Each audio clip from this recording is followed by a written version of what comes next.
You're going to need to download FileZilla client. This works on all platforms. You don't need the server, and this will work on Mac or PC. I'm showing you the PC version, but you should be able to follow along with the directions on the website for the Mac version.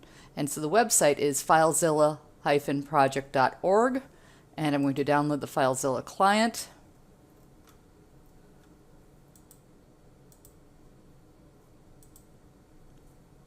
And I just want the free version. I don't need any of the more advanced things. So I'm in Windows.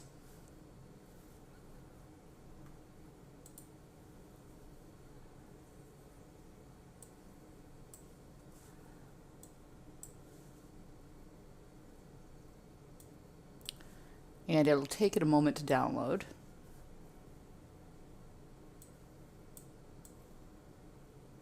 And you can see at the bottom of my screen, it gives me an executable that I can run. On the Mac, you would drag it into your file folder, and it works pretty much the same way. So you'll need to agree to the terms.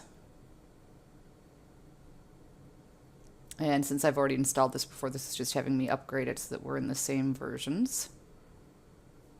Don't install the additional software.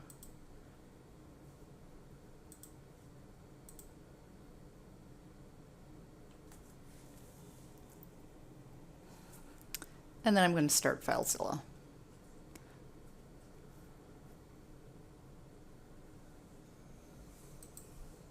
Okay, in the next section I'm going to have you connect to your remote site and transfer files over.